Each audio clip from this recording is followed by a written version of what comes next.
എന്ത് പറഞ്ഞ് തുടങ്ങണമെന്നറിയില്ല. പക്ഷേ ഇത്രയും ആളുകളെ കാണുമ്പോൾ നേരത്തെ അദ്ദേഹം പറഞ്ഞിരുന്നു ഒരുപാട് വിഷമം നേരിടേണ്ട ഒരു സാഹചര്യങ്ങൾ വന്നിട്ടുണ്ടായിരുന്നു ആളുകളിൽ നിന്ന്.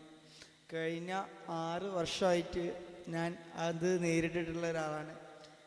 2016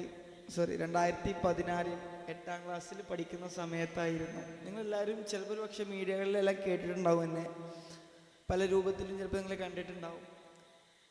8ാം ക്ലാസ്സിൽ പഠിക്കുന്ന സമയത്ത് സുഹൃത്തുക്കൾക്ക് ഞങ്ങൾ ഏകദേശം 12 പേരായിരുന്നു. 12 പേരിൽ ഏറ്റവും പ്രായം കമ്മിയുള്ള ഒരാളെന്ന് പറയുന്നത് 13 വയസ്സുള്ള കുട്ടിയായിരുന്നു. ഏറ്റവും പ്രായം കമ്മിയുള്ള ഒരാൾ. ഏറ്റവും പ്രായം കൂടുതലുള്ളത് 21 വയസ്സുള്ള ഒരാളായിരുന്നു. ഞങ്ങൾ 12 പേരും ഏകദേശം 8ാം ക്ലാസ്സിൽ പഠിക്കുമ്പോൾ ചെറിയ രൂപത്തിൽ റോഡ് സൈഡിൽ കിടക്കുന്ന സിഗരറ്റ് കുറ്റികൾ എടുത്ത് ആ സിഗരറ്റ് കുറ്റികൾ ചെറിയ രൂപത്തിൽ വലിച്ചു തുടങ്ങിയ ആളുകളാണ്. പിന്നീട് ആ ഒരു സിഗരറ്റ് കുറ്റിയിൽ നിന്ന് ഓരോ സിഗരറ്റിലേക്ക് ഞങ്ങൾ എത്തിപ്പെട്ടു.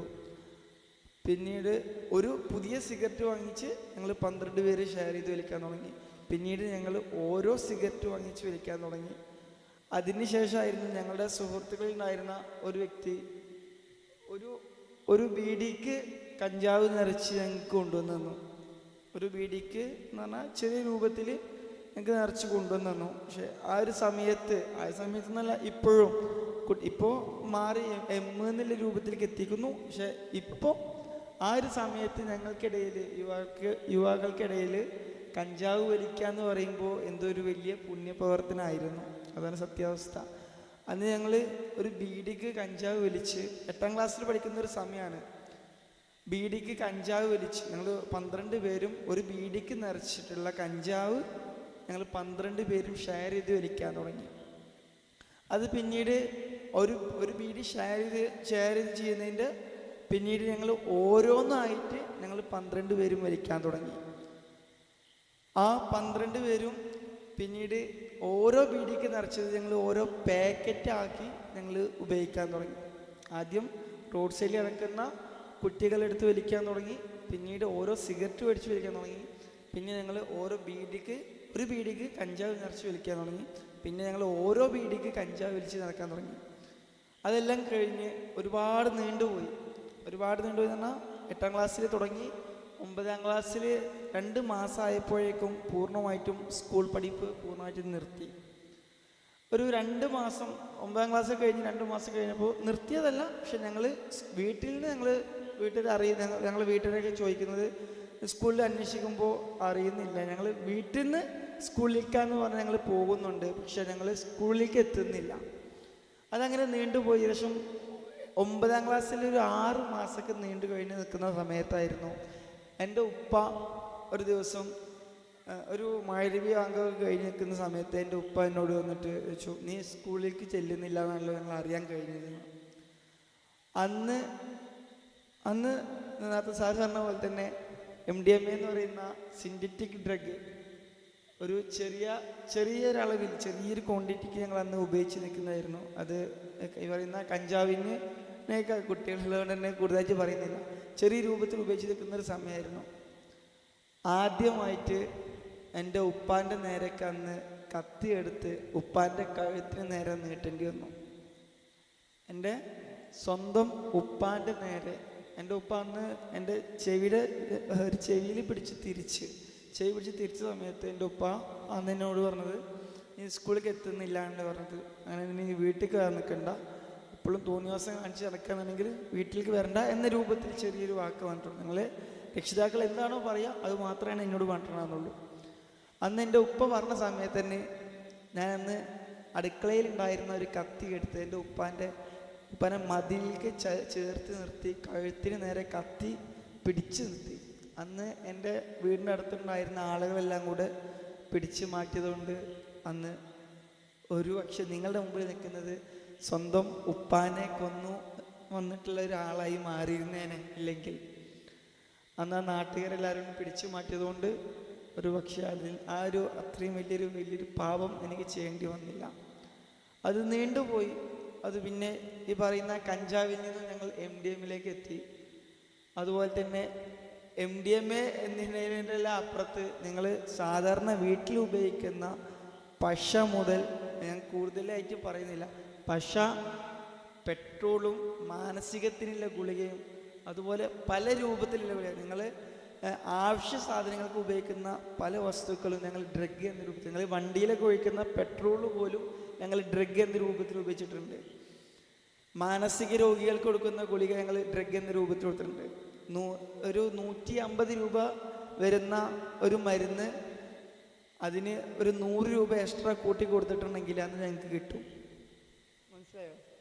150 രൂപ വരുന്ന മരുന്ന് ഒരു ഗുളിക ഞങ്ങൾ മെഡിക്കൽ സ്റ്റോറിൻ്റെ ഉള്ളിൽ കയറി ചെല്ലുന്ന സമയത്ത് ഞങ്ങൾക്ക് വേണ്ട ആവശ്യമില്ല, ഞങ്ങൾക്ക് ലിസ്റ്റ് വേണ്ട, ഒന്നും വേണ്ട. ആ 150ൻ്റെ കൂടെ ഒരു 100 രൂപ എക്സ്ട്രാ കൂട്ടി കൊടുത്തിട്ടുണ്ടെങ്കിൽ ഞങ്ങൾക്ക് ആ മരുന്ന് കിട്ടും. ഞങ്ങൾ അതൊക്കെ ഉപയോഗിച്ചു. ഡ്രഗ് എന്ന് പറയുന്നത് കഞ്ചാവ് ഉപയോഗിച്ചിട്ടുണ്ട്, MDMA ഉപയോഗിച്ചിട്ടുണ്ട്, പശ ഉപയോഗിച്ചിട്ടുണ്ട്, സ്റ്റാമ്പ്, അതുപോലെ തന്നെ ഈ പറയുന്ന മാനസികത്തിൻ്റെ ഗുളിക. നിങ്ങൾ തലവേദനയ്ക്ക് കുടിക്കുന്ന ഗുളിക പോലും മറ്റൊരു രൂപത്തിൽ ഡ്രഗ് എന്ന രൂപത്തിൽ ഞങ്ങൾ ഉപയോഗിച്ചിട്ടുണ്ട്. അതങ്ങനെ ഒരുപാട് നീണ്ടുപോയി. ഒരുപാട് എന്ന് പറഞ്ഞാൽ ഏകദേശം ഒരു 3-4 വർഷം തുടർച്ചയായിട്ട് ഉപയോഗിക്കാൻ തുടങ്ങിയ പൂർണ്ണമായിട്ടും അതിൽ അഡിക്റ്റായി. ഈ പറയുന്ന ആ ഒരു സമയത്ത് ഞങ്ങൾ 8ാം ക്ലാസ്സിലൊക്കെ പഠിക്കുന്ന സമയത്ത് ഞങ്ങൾക്ക് സാമ്പത്തികം എന്ന രൂപത്തിൽ ഞങ്ങൾക്ക് പ്രശ്നമുണ്ട്. കാരണം 8ാം ക്ലാസ് പഠിക്കുന്ന കുട്ടികൾക്ക് പൈസയ്ക്ക് നല്ല പ്രശ്നം ഉണ്ടാവുമല്ലോ അല്ലേ. 8ാം ക്ലാസ് പഠിക്കുമ്പോൾ ഞങ്ങൾ കഞ്ചാവ് മേടിക്കാൻ 300 രൂപയുടെ കഞ്ചാവ് മേടിക്കാൻ വേണ്ടിയിട്ട് ഞങ്ങൾ പൈസ കണ്ടെത്തുന്നത് എങ്ങനെയാണെന്ന് വെച്ചാൽ, ഞങ്ങൾ 12 പേരും ഓരോ ആളുകൾ 50 രൂപ വെച്ച് പിരിവെടുക്കും. 8ാം ക്ലാസ്സിലാണ് പഠിക്കുന്നത്. ആലോചിച്ചു, അത് വീണ്ടും വീണ്ടും ഓർമ്മിക്കുന്നത് ആ ഒരു പ്രായത്തിൽ എന്ന രൂപത്തിൽ നിങ്ങൾ അറിയിക്കാൻ വേണ്ടിയിട്ടാണ്. 8ാം ക്ലാസ് പഠിക്കുന്ന സമയത്ത് ഞങ്ങൾ ഓരോ ആളുകളും 12 പേരും 50 രൂപ 50 രൂപ 50 രൂപ വെച്ച് പിരിവിട്ട് മേടിക്കും. എന്നിട്ട് ആ പിരിവിട്ട് കൊണ്ടുവരുന്നത് ഞങ്ങൾ അധ്വാനിച്ചുണ്ടാക്കിയ പൈസ ഒന്നും അല്ല കേട്ടോ. ഉപ്പാൻ്റെ പോക്കറ്റിൽ നിന്ന് മോഷ്ടിച്ച ആളുകളുണ്ട് ഞങ്ങളുടെ കൂട്ടത്തിൽ. വ്യാപാരികൾ കട തുറന്ന് വെച്ച് നിൽക്കുന്ന സമയത്ത് ഓപ്പണായിട്ട് നിൽക്കുന്ന വ്യാപാരികളുടെ കടയിൽ കയറി മോഷ്ടിച്ച് വന്നിട്ടുണ്ട്. അങ്ങനെ പല രൂപത്തിലും ഉമ്മാൻ്റെ പേഴ്സിൽ നിന്ന് മോഷ്ടിച്ച ആളുകളുണ്ട് ഞങ്ങളുടെ കൂട്ടത്തിൽ. പല രൂപത്തിലും ഞങ്ങളെ പഠിപ്പിക്കുന്ന സാറിൻ്റെ പോക്കറ്റിൽ നിന്ന് വരെ ഞങ്ങൾ മോഷ്ടിച്ച ആളുകളുണ്ട്. ടീച്ചറെ പേഴ്സിൽ നിന്ന് മോഷ്ടിച്ച ആളുകളുണ്ട്. അങ്ങനെ ഞങ്ങൾ 12 പേരും 50 രൂപ 50 രൂപ അതങ്ങനെ ഒരുപാട് നീണ്ടുപോയി. ആ നീണ്ടുപോയാൽ ഏകദേശം ഒരു 3 വർഷത്തോളം പൂർണ്ണമായിട്ടും അഡിക്റ്റായി. ഒരു വ്യക്തി എങ്ങനെയാണ് അഡിക്റ്റ് ആവുന്നത് ആ രൂപത്തിലേക്ക് ഞാൻ എത്തിപ്പെട്ടിട്ടുണ്ടായിരുന്നു. പിന്നീട് ഞങ്ങൾക്ക് ഈ പറയുന്ന 300 രൂപയുടെ കഞ്ചാവ് കൊണ്ട് ഞങ്ങൾക്ക് ഒന്നും ആവില്ല. 300 രൂപയുടെ കഞ്ചാവ് പറഞ്ഞാൽ ചെറിയൊരു ക്വാണ്ടിറ്റി, ചെറിയൊരു അളവിലുള്ളതാണ്. ഞങ്ങൾക്ക് അതുകൊണ്ട് ഒന്നും ആവില്ല. പക്ഷെ ഞങ്ങൾക്ക് ആ സമയത്തേക്ക് ചെറിയ രൂപത്തിൽ, നേരത്തെ സാർ പറഞ്ഞ പോലെ തന്നെ ചെറിയ രൂപത്തിൽ ഞങ്ങൾക്ക് MDMA ഒക്കെ കിട്ടി തുടങ്ങിയിരുന്നു. 8ാം ക്ലാസ് കഴിഞ്ഞ് 9ാം ക്ലാസ്സിലേക്ക് എത്തിയപ്പോഴേക്കും ഞങ്ങൾക്ക് MDMA ഒക്കെ ചെറിയൊരളവിൽ ഞങ്ങൾക്ക് കിട്ടി തുടങ്ങിയിട്ടുണ്ടായിരുന്നു. ആ ഒരു സമയത്ത് ഞങ്ങൾക്ക് ഫസ്റ്റ് ഇതുപോലെ ചെറിയ രൂപത്തിൽ കിട്ടും. പിന്നീട് ഞങ്ങൾക്ക് പൈസ കൊടുത്ത് മേടിക്കണം എന്നുള്ളൊരു സാഹചര്യത്തിലേക്ക് എത്തി. അന്ന് ഞങ്ങളുടെ അടുത്തേക്ക് ഒരു ടീം വന്നു. ഒരു ടീം എന്ന് പറഞ്ഞാൽ കുറച്ച് ആളുകൾ ഞങ്ങളുടെ അടുത്തേക്ക് ഞങ്ങളെ കാണാൻ വന്നു. 12 പേര്. ഞങ്ങളെ 12 പുറത്തുള്ള ആളല്ല, ഞങ്ങളെ സ്കൂളിൻ്റെ ഉള്ളിലുള്ള ആളുകളെ ഞങ്ങൾക്ക് വന്നത്. അതിനകത്ത് പറഞ്ഞു, നിങ്ങൾ ഒരു ബൈക്ക് മോഷ്ടിച്ച് കൊടുത്തിട്ടുണ്ടെങ്കിൽ നിങ്ങൾക്ക് 50 ഗ്രാം കഞ്ചാവ് ഞാൻ എത്തിച്ചു തരാമെന്ന് പറഞ്ഞു. മനസ്സിലായോ? റോഡ് സൈഡിൽ നിൽക്കുന്ന ഒരു ബൈക്ക്, അത് ഇന്നതെന്നില്ല, ഏത് ബൈക്കാണെങ്കിലും കുഴപ്പമില്ല, ഒരു ബൈക്ക് മോഷ്ടിച്ച് നിങ്ങൾ അങ്ങോട്ട് എത്തിച്ച് കൊടുത്തിട്ടുണ്ടെങ്കിൽ 50 ഗ്രാം കഞ്ചാവ് നിങ്ങളെ കയ്യിലേക്ക് എത്തിച്ചിരുന്നു. കാരണം 50 ഗ്രാം കഞ്ചാവിന് വേണ്ടിയിട്ട് ഞങ്ങൾ ബൈക്ക് മോഷ്ടിക്കാൻ തുടങ്ങി. ഞങ്ങൾ എന്ത് ചെയ്തു, അന്ന് 12 ബൈക്കുകളായിരുന്ന ഒരു സമയത്ത് ഞങ്ങൾ മോഷ്ടിച്ചിട്ടുണ്ടാകുന്നത്. 12 ബൈക്കുകൾ. ആ 12 ബൈക്ക് മോഷ്ടിച്ച് അതുപോലെ തന്നെ ആയിരുന്നു ഞങ്ങൾക്ക് ഒറ്റപ്പാലം പത്തിരിപ്പാലം എന്ന് പറയും. ഞങ്ങൾ അവിടെ നിന്നൊരു പത്തിരിപ്പാലയും ഒറ്റപ്പാലം തമ്മിൽ ഒരു 13 കിലോമീറ്ററിൻ്റെ മാറ്റമുള്ളൂ.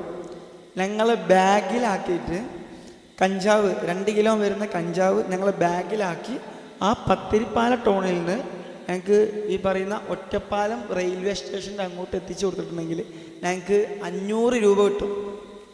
2 കിലോ കഞ്ചാവ് ഞങ്ങൾക്ക് പത്തിരിപ്പാലിൽ നിന്ന് ഈ പറയുന്ന ഒറ്റപ്പാലം റെയിൽവേ സ്റ്റേഷനിലേക്ക് എത്തിച്ചു കൊടുത്തിട്ടുണ്ടെങ്കിൽ ഞങ്ങൾക്ക് 500 രൂപ കിട്ടും. ആ ഒരു സമയത്തെപ്പോഴേക്കും ഞങ്ങൾക്ക് ഒരുപാട് ആളുകൾ ഞങ്ങളെ കോണ്ടാക്ട് ചെയ്യാൻ വേണ്ടിയിട്ട് ഒരുപാട് ആളുകളായിരുന്നു. കാരണം ഞങ്ങൾ ചെറിയ മക്കളാണ്. കാരണം ഞങ്ങളെ പല രൂപത്തിലും അവർക്ക് ഉപയോഗിക്കാൻ പറ്റും, പല രൂപത്തിലും. ഞാൻ കൂടുതലായിട്ട് വിശദീകരിച്ച് പറഞ്ഞുതരാം. ആ ഒരു സമയത്തേക്ക് 500 രൂപ ഒരു ബൈക്ക് തരും. ആ ബൈക്ക് എന്ന് പറയുന്നത് മോഷ്ടിക്കപ്പെട്ട ബൈക്ക് തന്നെയാണ്. ആ ഒരു ബൈക്ക് തരും. 2 കിലോ അല്ലെങ്കിൽ 3 കിലോ കഞ്ചാവ് ഒരു ഫുള്ള് പേപ്പറിൽ പൊതിഞ്ഞ് ഫുള്ള് സെറ്റാക്കി ഞങ്ങളെ സ്കൂൾ ബാഗിൽ, സ്കൂൾക്ക് നല്ല രൂപത്തിൽ വരും.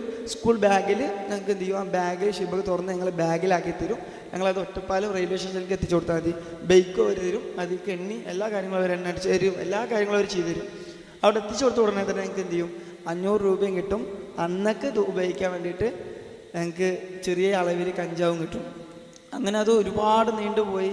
ഈ പറയുന്ന ബൈക്ക് മോഷണം എല്ലാം നീണ്ടുപോയി. പിന്നീട് ഞങ്ങൾക്ക് കയ്യിൽ പൈസ ഇല്ലാത്തൊരവസ്ഥയായി. കാരണം ഒരു കോവിഡൊക്കെ വന്ന് നിൽക്കുന്ന ടൈമായിരുന്നു. ആ സമയത്ത് സ്വന്തം വീടിൻ്റെ അയലകത്തുണ്ടായിരുന്ന ഒരു ചേച്ചി മുറ്റടിച്ചു വരുമ്പോൾ ആ ചേച്ചിയുടെ മാല പൊട്ടിക്കാൻ തുടങ്ങി. മനസ്സിലായോ? വീടിൻ്റെ ഞങ്ങൾ 12 പേരെ കൂട്ടത്തിലുള്ള ഒരാളാട്ടോ. അടുത്തുള്ള ഒരു ചേച്ചി മുറ്റടിച്ചുകൊണ്ടിരിക്കുന്ന സമയത്ത് ആ ചേച്ചിയുടെ മാല പൊട്ടിച്ചോടി. സ്വന്തം അയലകത്തിലാണ്. ഞങ്ങൾ 12 പേരിലാണ്, കൂടുതൽ മറ്റുള്ള പേര് പറയുന്നില്ല. ഞങ്ങൾ 12 പേരിലെ കൂട്ടത്തിലുള്ള ഒരാളായിരുന്നു. അന്ന് ആ മാല പൊട്ടിച്ചോടി. അതടുത്തുള്ള ഒരു കടയിൽ പോയി പണം വെച്ച് അങ്ങനെ ആ പൈസ എടുത്തു. പിന്നെ ചെയ്തിരുന്നത് റോഡ് സൈഡിൽ കൂടെ ജോലി കഴിഞ്ഞ് വൈകുന്നേരത്ത് കൂലിപ്പണിയൊക്കെ കഴിഞ്ഞ് ജോലിയൊക്കെ കഴിഞ്ഞ് നടന്നു പോയിക്കൊണ്ടിരിക്കുന്ന ആളുകളില്ലേ, ആ നടന്നു പോയിക്കൊണ്ടിരിക്കുന്ന ആളുകളെ വടി കൊണ്ട്, മുളവടി, അതുപോലെ കമ്പി, പൈപ്പ്, അങ്ങനത്തെ പല രൂപത്തിലുള്ള സാധനങ്ങൾ ഞങ്ങളുടെ കയ്യിലുണ്ടായിരുന്നു. ആ നടന്നു പോയിക്കൊണ്ടിരിക്കുന്ന ആളുകളെ മഗ്‌രിബ് ഇശാ ആ സമയമുണ്ടല്ലോ, ഒരു ഇരുട്ടാകുന്ന സമയത്ത് ഒറ്റയ്ക്ക് നടന്നു പോകുമ്പോൾ അവരെ പിടിച്ച് പൈപ്പ് കൊണ്ടോ അല്ലെങ്കിൽ പറയുന്ന മുളവടി കൊണ്ടോ അവരെ പിടിച്ച് തല്ലും. അവർ ഈ പറയുന്ന ഞങ്ങൾ 12 പേരും കൂടെ ഈ ഒരാളെ പിടിച്ച് തല്ലിയിട്ട് ആളുടെ പോക്കറ്റിലില്ല അന്നത്തെ വരുമാനമായിട്ടുള്ള 700 രൂപയ്ക്ക് വേണ്ടിയിട്ട് ഒരു എനിക്ക് പറയുമ്പോൾ അത്രയും വിഷമമുണ്ട്. ആ 700 രൂപയ്ക്ക് വേണ്ടിയിട്ട് ഞങ്ങൾ ഈ പറയുന്ന ഒരാളെ ഉപദ്രവിച്ച് ആളുടെ പോക്കറ്റിലുള്ള പൈസ തട്ടിപ്പറിക്കാൻ തുടങ്ങി. അതെല്ലാം കഴിഞ്ഞു. അങ്ങനെ ഒരുപാട് നീണ്ടുപോയി. ഒക്കെ കഴിഞ്ഞ് ഏകദേശം ഞങ്ങൾ എന്ത് ചെയ്തു, ഒരു സമയത്ത് ഈ പറയുന്ന ഞങ്ങളുടെ കയ്യിൽ നിന്ന് 50 ഗ്രാം കഞ്ചാവും മോഷ്ടിച്ച 2 ബൈക്കുകൾ വന്ന് പിടികൂടി. സ്റ്റേഷനപുരം പോലീസായിരുന്നു പിടികൂടിയത്. അന്ന് ന്യൂസാക്കിയിട്ട് വന്നിട്ടുണ്ടായിരുന്നു, ന്യൂസിലെല്ലാം വന്നിട്ടുണ്ടായിരുന്നു. അന്ന് ഈ പറയുമ്പോൾ 50 ഗ്രാം കഞ്ചാവ് എന്ന രൂപത്തിൽ നിന്ന് ഞങ്ങൾ എന്ത് ചെയ്തു, പോലീസുകാർ പറഞ്ഞു കഞ്ചാവിൻ്റെ കേസ് നിങ്ങളെ മേത്തുനിന്ന് ഞങ്ങൾ ഒഴിവാക്കി തരാൻ തന്നു. കാരണം അത് വേറെ ഒന്നും ഉണ്ടല്ലോ കേട്ടോ. ഞാൻ പറഞ്ഞില്ലേ 13 വയസ്സുള്ള ഏറ്റവും പ്രായം കമ്മിയുള്ളത് 13 വയസ്സുള്ള കുട്ടി ഞങ്ങളെ കൊടുത്തിട്ടുണ്ടായിരുന്നു. ഏറ്റവും പ്രായം കൂടുതലുള്ളത് 21 വയസ്സായിരുന്നു ഈ പറയുന്ന 12 പേരിൽ. അതാണ് കഞ്ചാവ് കേസ് നിങ്ങൾ പേരിൽ വെച്ച് തരുന്നില്ല, അത് നിങ്ങൾ ഭാവിനെ കൂടുതലായിട്ട് ബാധിക്കും. അതുകൊണ്ട് നിങ്ങൾ എന്ത് ചെയ്യാം, ആ കഞ്ചാവ് കേസ് ഒഴിവാക്കിയത്. കാരണം അന്ന് ഞങ്ങൾക്ക് അത് പറഞ്ഞപ്പോൾ ശരിക്കും പറഞ്ഞാൽ ഞങ്ങൾക്ക് അന്ന് അത്രയും വിഷമമായി. കാരണം ഞങ്ങൾ അങ്ങനെയൊക്കെ ചെയ്തിട്ട് പോലീസുകാർ ഞങ്ങൾക്ക് അങ്ങനെയൊക്കെ ചെയ്തു തന്നപ്പോൾ കഞ്ചാവ് കേസ് ഞങ്ങൾ മേത്ത് നോക്കി. ഞങ്ങൾ എന്ത് ചെയ്തു, ഞങ്ങൾ പറഞ്ഞു സാറേ ഞങ്ങൾ 2 ബൈക്കല്ല 12 ബൈക്ക് ഞങ്ങൾ മോഷ്ടിച്ചിട്ടുണ്ട് പറഞ്ഞു. ശരിക്കും ആ 2 ബൈക്ക് കൊണ്ടായിരുന്നു ഞങ്ങളെ പിടിച്ചിട്ടുണ്ടായിരുന്നത്. ഞങ്ങൾ പറഞ്ഞു സാറേ ഞങ്ങൾ 12 ബൈക്ക് മോഷ്ടിച്ചിട്ടുണ്ടായിരുന്നു, ഞങ്ങളത് എവിടെയൊക്കെ ഉണ്ടെന്നുള്ളതെല്ലാം ഞങ്ങൾ എന്ത് ചെയ്യാം പറഞ്ഞുതരാം. ആ 12 ബൈക്കിൽ 8ഓളം ബൈക്ക് അന്ന് തിരിച്ചെടുക്കാൻ കഴിഞ്ഞു. ബാക്കി ഉള്ള വാഹനങ്ങൾ മുഴുവനും അവരെന്ത് ചെയ്തിരുന്നു, അപ്പോഴേക്കും ഫുള്ള് പൊളിച്ച് പല രൂപത്തിലാക്കി മാറ്റിയിട്ടുണ്ടായിരുന്നു. 8 ബൈക്കുകൾ റിക്കവർ ചെയ്തിട്ടുണ്ടായിരുന്നു. അന്ന് ഞങ്ങൾ എല്ലാ കാര്യങ്ങളും തുറന്നു പറഞ്ഞ് അങ്ങനെ നേരെ ഒറ്റപ്പാലം സബ് ജയിലിലേക്കായിരുന്നു ഞങ്ങൾ കൊണ്ടുപോയിട്ടുണ്ടായിരുന്നത്. അതൊരു കോവിഡിൻ്റെ ടൈം ആയതുകൊണ്ട് തന്നെ ഞങ്ങളെ ആലത്തൂർ, ഒറ്റപ്പാലത്ത് നേരെ ആലത്തൂർ കൊണ്ടുപോയി പിന്നീട് ഒറ്റപ്പാലത്തേക്കായിരുന്നു. 14 ദിവസത്തെ റിമാൻഡ് ആക്കിയായിരുന്നു. ജയിലിലേക്ക് ചെന്ന ദിവസം കഴിഞ്ഞ് അതിൻ്റെ പിറ്റേ ദിവസം ഞങ്ങൾക്ക് ജയിലിൻ്റെ ഉള്ളിലേക്ക് കഞ്ചാവ് എത്തിച്ചേരാൻ ആളായി. സാറിക്കുമ്പോൾ വേറെ ഒന്നുകൊണ്ട് പറയുന്നതല്ല കേട്ടോ, ഞങ്ങൾക്ക് ജയിലിൻ്റെ ഉള്ളിലേക്ക് കഞ്ചാവ് എത്തിച്ചേരാൻ തുടങ്ങി.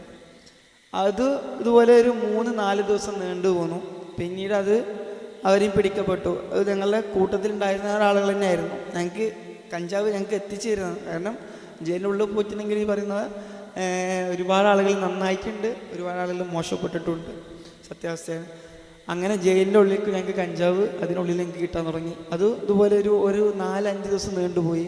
5 ദിവസത്തിന് ശേഷം പിന്നെ ഞങ്ങൾക്ക് എന്ത് ചെയ്തില്ല, കാരണം ചെറിയ പാക്കറ്റിലാക്കിയിട്ട് ഈ പറയുന്ന ശരീരത്തിൻ്റെ പറയാൻ പറ്റാത്ത പല ഭാഗങ്ങളിലായിട്ട് ഞങ്ങളൊന്ന് കൊണ്ടുവരിക. അത് കൊണ്ടുവരുമ്പോൾ പോലീസുകാർ കാണാൻ പാടില്ല, ഈ പറയുന്ന ഡ്യൂട്ടിയിലുള്ള മറ്റുള്ള ഉദ്യോഗസ്ഥരെ ആരും കാണാൻ പാടില്ല. അവരൊന്നും കാണാതെ എന്ത് ചെയ്യും, അതിൻ്റെ ഉള്ളിലേക്ക് കൊണ്ടുവരും. കാരണം ഒരാഴ്ചയൊക്കെ ഞങ്ങൾ എന്ത് ചെയ്തു, അതുകൊണ്ടൊക്കെ അഡ്ജസ്റ്റ് ചെയ്ത് അങ്ങനെ കൊണ്ടുപോയി. ഒരാഴ്ച കഴിഞ്ഞപ്പോൾ പിന്നെ ഞങ്ങൾക്ക് കിട്ടാതായി, ഒട്ടും കിട്ടാതായി. ആ ഒട്ടും കിട്ടാതായ സമയത്തായിരുന്നു ഞങ്ങളുടെ കൂട്ടത്തിലുണ്ടായിരുന്ന ഒരാൾ ഞങ്ങൾക്ക് ഭക്ഷണം കഴിക്കാൻ വേണ്ടിയിട്ട് സ്റ്റീലിൻ്റെ ഒരു പ്ലേറ്റ്, നമ്മൾ ഭക്ഷണം കഴിക്കുന്ന സ്റ്റീലിൻ്റെ പ്ലേറ്റ് ഇല്ലേ, ആ സ്റ്റീലിൻ്റെ പ്ലേറ്റ് എടുത്തിട്ട് ഈ ടൈൽസിൻ്റെ മൂന്നും കൂടിയ ഭാഗത്തുനിന്ന് ഒരു കഷ്ണം പ്ലേറ്റ് കൊണ്ട് കുത്തി പൊട്ടിച്ചെടുത്തു.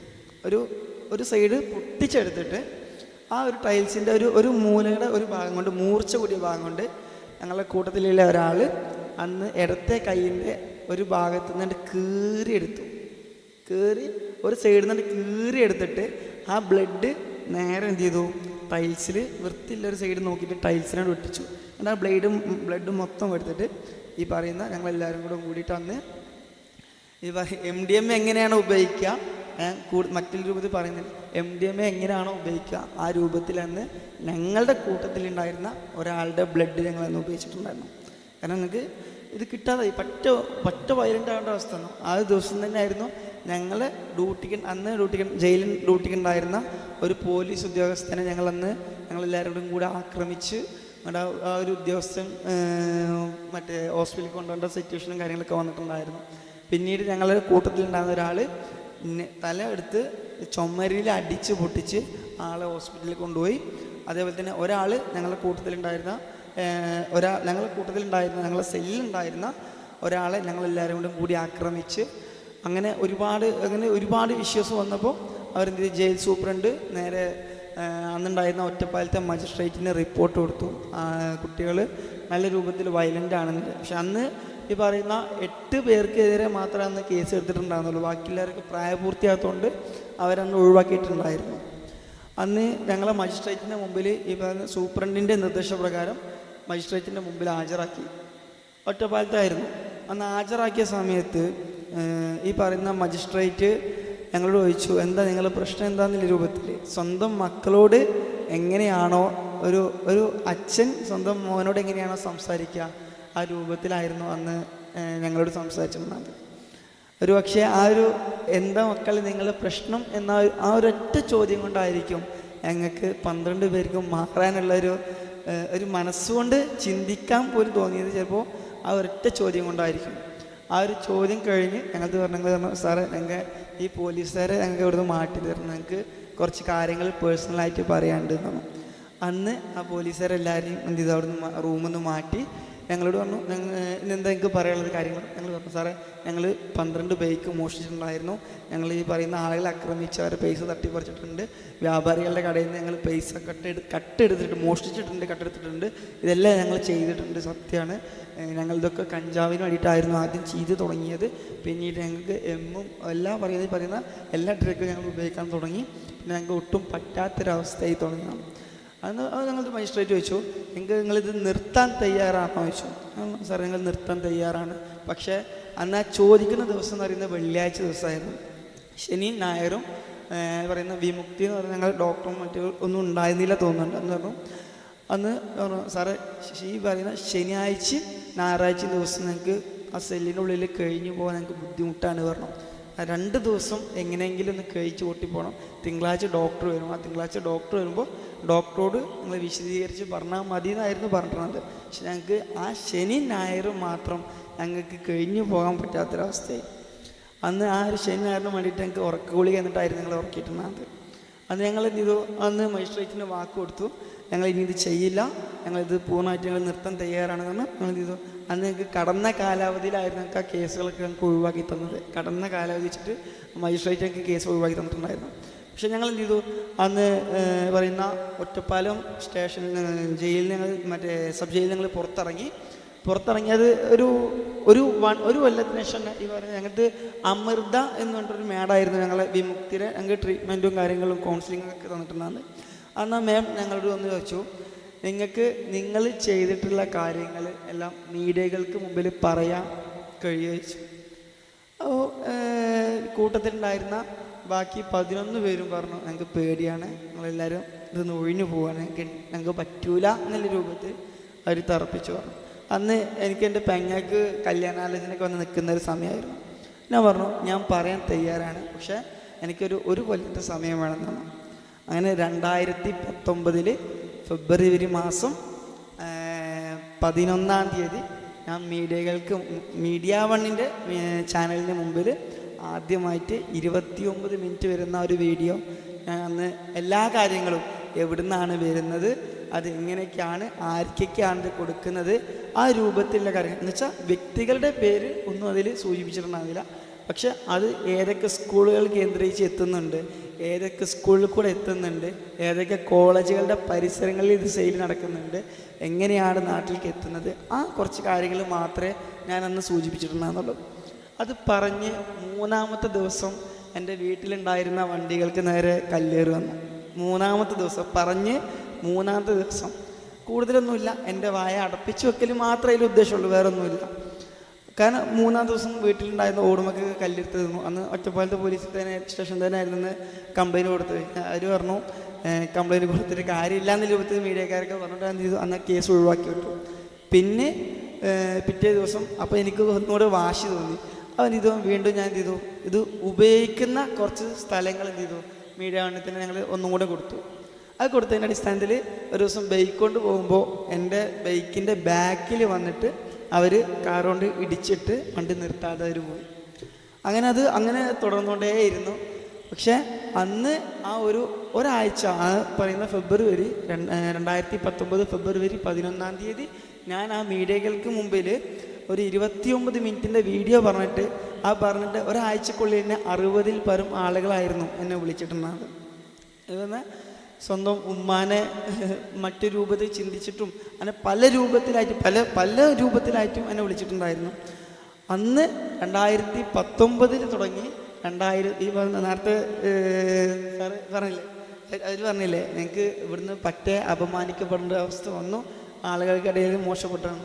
2019 ഞാനത് പറയുമ്പോൾ എനിക്കെൻ്റെ റോട്ടിൽ കൂടെ ഇറങ്ങി നടക്കാൻ പോലും എനിക്ക് പറ്റുന്നില്ല. എനിക്ക് പറയുമ്പോൾ എപ്പോഴും കണ്ണെന്ന് വെള്ളം വരും. ഞാൻ റോട്ടിൽ കൂടെ ഇറങ്ങി നടക്കുമ്പോൾ ആ ചെക്കനല്ലേ മീഡിയകൾക്ക് മുമ്പിൽ പറയുന്നത്, ഓനല്ലേ പറഞ്ഞത് കഞ്ചാവ് വലിച്ചതും കട്ടെടുത്തതെന്ന് പറഞ്ഞതൊക്കെ ഓനല്ലേ എന്ന് പറഞ്ഞിട്ട് ആളുകൾ ചൂണ്ടിക്കാണിച്ച് പറയുന്നു, എല്ലാവരും പറയുന്നു. പക്ഷേ അത്രയും എൻ്റെ കണ്ണ് നിറഞ്ഞിട്ട് ഞാൻ റോട്ടിൽ കൂടെ നടന്നു പോയിട്ടുണ്ടായിരുന്നു. പക്ഷേ 2019 കഴിഞ്ഞ് 2025 എത്തിയപ്പോഴേക്കും ഏകദേശം 54 കുട്ടികൾ എനിക്ക് പൂർണ്ണമായിട്ടും പുതിയ ജീവിതത്തിലേക്ക് കൊണ്ടുവരാൻ കഴിഞ്ഞു. അത് അന്ന് എന്നെ കുറ്റം പറഞ്ഞിട്ടുണ്ടായിരുന്ന എല്ലാ ആളുകളുടെയും മുമ്പിലൂടെയാണ് ഞാൻ ഇന്ന് നടന്നു പോകുന്നത്. എല്ലാവരുടെയും മുമ്പിൽ അന്ന് കുറ്റം പറഞ്ഞ ഞാൻ ഒരു വ്യക്തിയുടെ എൻ്റെ നാട്ടിൽ തന്നെ 1 കിലോമീറ്റർ അടുത്തുള്ള ഒരു കുട്ടിയുടെ കാര്യത്തിന് വേണ്ടിയിട്ട് അദ്ദേഹത്തിനെ കാണാൻ പോയിരുന്നു. കാരണം 8-ാം ക്ലാസ്സിൽ പഠിക്കുന്ന ഒരു കുട്ടിയാണ്. അന്ന് ആ കുട്ടിയുടെ ഇന്ന് ഒരു എക്സാമിൻ്റെ സമയമായിരുന്നു. എക്സാമിൻ്റെ സമയത്ത് പറയുന്ന കഞ്ചാവിൻ്റെ ചെറിയൊരു പാക്കറ്റ് 300 രൂപയുടെ പാക്കറ്റ് കിട്ടിയിട്ട് അന്ന് ആ കുട്ടിയുടെ കൂട്ടുകാരനായിരുന്നു സ്കൂളിൽ നിന്ന് പിടിക്കപ്പെട്ടിട്ടുണ്ടായത്. അന്ന് ആ കൂട്ടുകാരൻ എന്നോട് ഇങ്ങനെ കാര്യം പറഞ്ഞപ്പോൾ ഞാൻ എന്ത് ചെയ്തു, ഞാൻ എന്നാൽ പോയി സംസാരിക്കാം എന്ന രൂപത്തിൽ ആ വീട്ടിലേക്ക് കയറി ചെന്ന സമയത്ത് എന്നെ പറ്റ അപമാനിച്ചിട്ടായിരുന്നു അന്ന് ആ വീട്ടിൽ നിന്ന് ഇറക്കി വിട്ടിട്ടുണ്ടായത്. ഇറക്കി വിട്ട് 6 മാസം കഴിഞ്ഞപ്പോൾ ഇറക്കി വിട്ട ആൾ എൻ്റെ വീട്ടിലേക്ക് തിരിച്ചു വന്ന് എൻ്റെ മോൻ ഇന്ന് ഇത് ഉപയോഗിക്കുന്നുണ്ട് എന്ന് പറയേണ്ട ഒരു അവസ്ഥ. സാറ് പറഞ്ഞ പോലെ തന്നെയാണ്, നമ്മളാരും ഉപയോഗിക്കുന്നില്ല, ഞങ്ങളാരും ഇതൊന്നും എൻ്റെ കുടുംബമല്ല, അല്ലെങ്കിൽ എൻ്റെ ചോരല്ല, എൻ്റെ ബന്ധമല്ലല്ലോ എന്ന് പറയുമ്പോൾ ആലോചിക്കേണ്ട ഒരു കാര്യം മാത്രമേ ഉള്ളൂ, സ്വന്തം വീട്ടിലേക്ക് എത്താൻ കൂടുതൽ സമയം വേണ്ട. നിങ്ങളുടെ നാട്ടിലുള്ള അരീക്കോടുള്ള ഒരു പെൺകുട്ടിനെ ആയിരുന്നു ഞാൻ ഇപ്പം അടുത്ത് കൊണ്ടുപോയിട്ടുള്ളത്. അരീക്കോടുള്ളൊരു പെൺകുട്ടിനെ നിങ്ങളടുത്ത് മുക്കത്തായിരുന്നു. റിപ്പോർട്ട് ചാനലിൻ്റെ മുമ്പിൽ ഒരു ഉമ്മ വന്ന് പറഞ്ഞത് എൻ്റെ മോനെ എങ്ങനെയും രക്ഷപ്പെടുത്തണം എന്നാണ്. നിങ്ങളെ മഞ്ചേരിയിൽ നിന്നായിരുന്നു ഇപ്പോൾ ഒരു 5-6 ദിവസമായിട്ടുണ്ടാവുമല്ലോ മഞ്ചേരിയിൽ നിന്നൊരു കുട്ടിനെ ഇപ്പോഴത്തായിരുന്നു റിഹാബിലിറ്റേഷൻ സെൻ്റർക്ക്, വെട്ടം റിഹാബിലിറ്റേഷൻ സെൻ്റർക്കായിരുന്നു കൊണ്ടുപോയിട്ടുണ്ടായിരുന്നത്. മഞ്ചേരിയിൽ നിന്ന് നിലമ്പൂർ റോഡിലുള്ള ഒരു കുട്ടിനെ എൻ്റെ നാട്ടിലെ കുളപ്പുള്ളി റിഹാബിലിറ്റേഷൻ സെൻ്ററിൽ കൊണ്ടാക്കിയിട്ടുണ്ടായിരുന്നു. ഇതൊക്കെ നിങ്ങളടുത്താണ്. നിങ്ങൾ മലപ്പുറം ജില്ല പല രൂപത്തിലും ഉന്നതിയിൽ നിൽക്കുന്നതാണ്, പല രൂപത്തിലും, ഒരുപക്ഷെ നമ്മൾ ചിന്തിക്കുന്നതിനേക്കാൾ പല രൂപത്തിലും, കായികപരമായിട്ടാണെങ്കിലും കലപരമായിട്ടാണെങ്കിലും എല്ലാ രൂപത്തിലും മലപ്പുറം ജില്ല ഒരുപാട് മുമ്പിലാണ്. അതേപോലെ തന്നെയാണ് ലഹരി സംബന്ധിച്ചു. ഇന്ന് മലപ്പുറം ജില്ലയിൽ എറണാകുളം കഴിഞ്ഞാൽ 2-ാം സ്ഥാനത്ത് നിൽക്കുന്നത്, കേരളത്തിൽ 2-ാം സ്ഥാനത്ത് നിൽക്കുന്ന NDPS കൂടുതലുള്ള ജില്ല മലപ്പുറം ജില്ലയാണ് അല്ലേ സാറിന്? ഒരുപക്ഷെ സാറുമാറിൻ്റെ കൂടുതലായിട്ട് പറയുന്നുണ്ടാവും. കാരണം അത്രമാത്രം ഞാൻ അനുഭവിച്ചിട്ടുണ്ട്. പല രൂപത്തിലും എന്ന് പറഞ്ഞാൽ പല രൂപത്തിലും നിങ്ങൾ പറയുന്ന സിഗരറ്റിൽ നിന്ന് തുടങ്ങി അത് കഞ്ചാവിലേക്കും MDMA-യിലേക്കും പല രൂപത്തിലേക്ക് എന്ന് പറഞ്ഞാൽ പല രൂപത്തിലേക്കും. എനിക്ക് നിങ്ങളോട് ഒരു കാര്യം മാത്രമേ സൂചിപ്പിക്കാനുള്ളൂ. നിങ്ങളടുത്ത് ഉപയോഗിക്കുന്ന ആളുകളുണ്ടെന്നുണ്ടെങ്കിൽ ഒരു പക്ഷെ നിങ്ങൾ ഒരു 10 മിനിറ്റ് അവർക്ക് വേണ്ടിയിട്ട് മാറ്റി വെക്കാൻ നിങ്ങൾക്ക് സമയം കിട്ടുമെന്നുണ്ടെങ്കിൽ ഒരു 10 മിനിറ്റ്, കൂടുതലൊരു ടൈം വേണ്ട.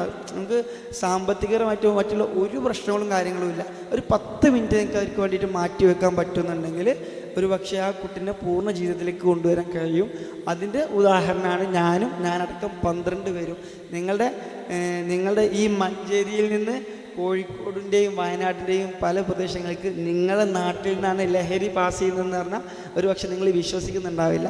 അന്നും ഇന്നും നിങ്ങളുടെ നാട്ടിൽ തന്നെയാണ് ഈ പറയുന്ന ലഹരി പാസ് ചെയ്തുകൊണ്ടിരിക്കുന്നത്. മഞ്ചേരി ടൗണിൽ ഞാൻ നിങ്ങളെ ഒരു ഭാരവാഹിക്ക് അതിൻ്റെ കുറച്ച് വിവരങ്ങൾ ഞാൻ കൈമാറിയിട്ടുണ്ടായിരുന്നു. നിങ്ങളുടെ നാട്ടിൽ മഞ്ചേരിയിലില്ല 1-2 ആളുകളെ കുറിച്ചിട്ടുള്ള വിവരങ്ങൾ ഞാൻ കൈമാറിയിട്ടുണ്ടായിരുന്നു. 1 റാക്കറ്റാണ് നിങ്ങൾ മഞ്ചേരി പരിസരങ്ങളിൽ നടന്നുകൊണ്ടിരിക്കുന്നത്. ഞാൻ കൂടുതലായിട്ട് എന്നെ എങ്ങനെയാണോ നിങ്ങൾക്ക് മുമ്പിൽ പരിചയപ്പെടുത്തേണ്ടത്, ഇതിലും കൂടുതലായിട്ട് എനിക്ക് എങ്ങനെയാണോ നിങ്ങളെ മുമ്പിലേക്ക് എനിക്ക് പരിചയപ്പെടുത്തേണ്ടത് എനിക്ക് അറിയുന്നില്ല. ഒരു പക്ഷേ ഞാൻ ഇത് സംസാരിച്ച് തീരുമ്പോൾ ഈ മതിൽ കടക്കുമ്പോഴേക്കും ചിലപ്പോൾ ഒരു പക്ഷേ ഈ വാക്കുകളെല്ലാം നിങ്ങൾ ചിലപ്പോൾ മറന്നിട്ടുണ്ടാകും. കാരണം ഞാൻ നേരത്തെ പറഞ്ഞ പോലെ തന്നെ സ്വന്തം മോനിക്കോ അല്ലെങ്കിൽ സ്വന്തം മോൾക്കോ എന്തെങ്കിലും സംഭവിക്കുമ്പോൾ മാത്രമേ പലപ്പോഴും രക്ഷിതാക്കൾ ഇതിൻ്റെ അപകടം എത്ര മാത്രം ഉണ്ടെന്ന് മനസ്സിലാക്കുകയുള്ളൂ. കാരണം ഞാൻ കൂടുതലൊന്നും വേണ്ട, നിങ്ങളൊരു 10 മിനിറ്റ് ഇന്നത്തെ ഒരു സമയത്ത് ഇതിൻ്റെ പല ആളുകളും പറയുന്നുണ്ട്. കാരണം ഇത് മാറാൻ ആഗ്രഹിക്കുന്ന ഒരുപാട് ആളുകളുണ്ട്. അവരെന്നോട് പലപ്പോഴും പറയുന്ന പല കാര്യങ്ങളുണ്ട്. ആ പല കാര്യങ്ങളിൽ ഒന്നാണ് സമൂഹം ഒരിക്കലും ഞങ്ങളിത് മാറിയ അംഗീകരിച്ച് തരില്ല എന്ന്. സത്യമാണ്, ഒരിക്കലും സമൂഹം അംഗീകരിച്ച് തരില്ല. സ്വന്തം കുടുംബത്തിലേക്ക് എത്തുന്നത് വരെ ഒരിക്കലും സമൂഹം അംഗീകരിച്ച് തരില്ല. 2019 ഞാനത് പറയുമ്പോൾ ഞാൻ ഒറ്റയ്ക്ക് ഉണ്ടായിരുന്നുള്ളൂ. 2023 അപ്പോൾ ഒരു ഇഷ്യൂ ഉണ്ടായതിൻ്റെ പേരിൽ മാത്രം അന്ന് വലിയൊരു ക്യാമ്പയിൻ സ്റ്റാർട്ട് ചെയ്ത് വലിയ റോഡിൽ കാസർഗോഡ് മുതൽ തിരുവനന്തപുരം വരെ ലഹരിക്കെതിരെ എന്നിട്ട് ഓരോ ഫ്ലെക്സുകളും വെച്ച് ഓരോ പരിസരങ്ങളും ഉള്ളേരികൂടെയൊക്കെ ഫ്ലെക്സുകളും എല്ലാ കാര്യങ്ങളും വെച്ചുകൊണ്ട് ഓരോ ഭാരവാഹികളും പല രൂപത്തിലും മീഡിയകളും എല്ലാവരും വമ്പം അലാക്കിൻ്റെ ചെറിയ എങ്ങനെ പറയുക പല രൂപത്തിലായിരുന്നു. 2023 അന്ന് ആ ഇഷ്യൂ ഉണ്ടായതിൻ്റെ പേരിൽ റോഡുകൾ മൊത്തം ഫ്ലെക്സുകളായിരുന്നു. നിങ്ങൾ കണ്ടിട്ടുണ്ടാവും 2023 എല്ലായിടത്തും ഫ്ലെക്സ് ആയിരുന്നു. ആ 2023 ആ ഒരു 2 ആഴ്ച മാത്രം ആ ഒരു ക്യാമ്പയിൻ നീണ്ടുപോയി. ആ 2 ആഴ്ച കഴിഞ്ഞപ്പോൾ പൂർണ്ണമായിട്ടും അതില്ലാതായി. ഇപ്പോൾ 2025 ജനുവരി മാസത്തിൽ അന്ന് ആ ഇഷ്യൂ ഉണ്ടായതിൻ്റെ പേരിൽ മാത്രം രണ്ടാവരി തുടങ്ങി. സത്യമാണ്, ഞാൻ പറഞ്ഞല്ലേ സ്വന്തം വീട്ടിലേക്ക് എത്തുന്നത് വരെ മാത്രം.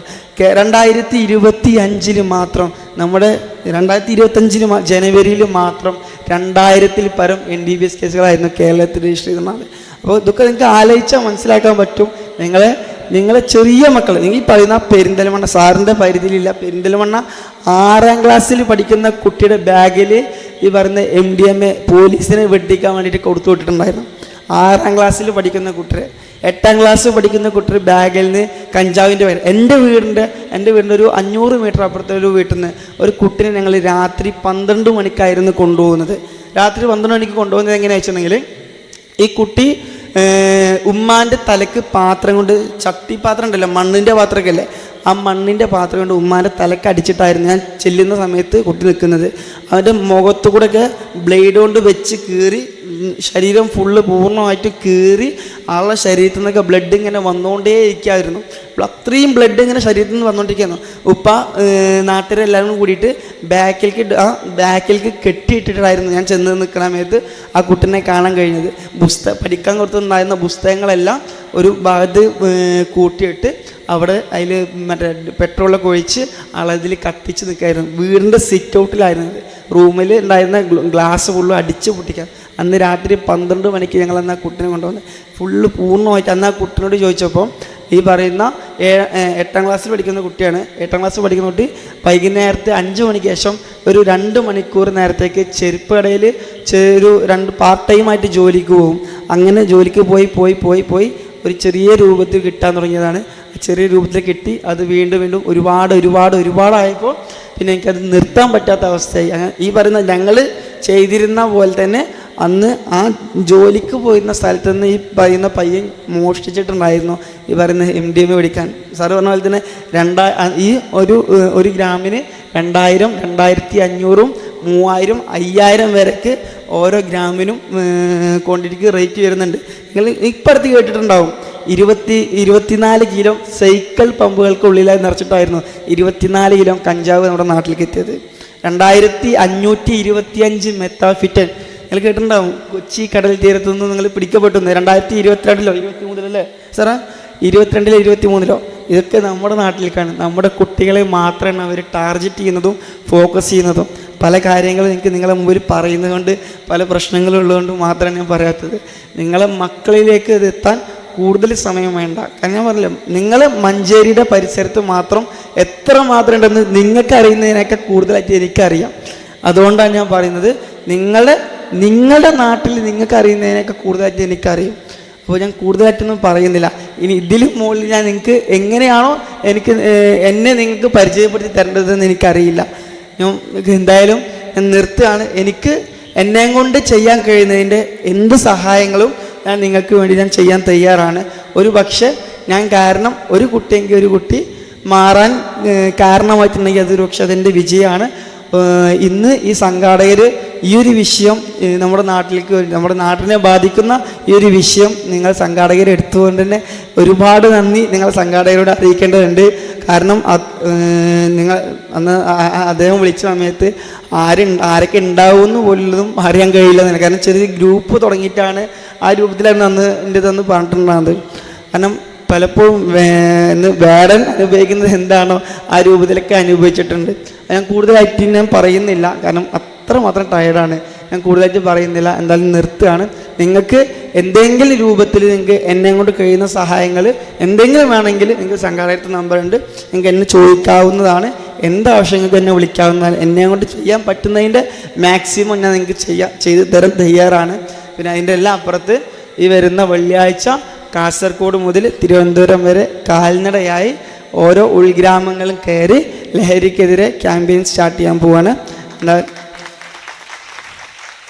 നിങ്ങളെല്ലാവരും കൂടെ ഉണ്ടാവുന്നു, നിങ്ങളുടെ പ്രാർത്ഥന ഉണ്ടാകും എന്നുള്ള വിശ്വാസത്തോടെ. അസ്സലാമു അലൈക്കും.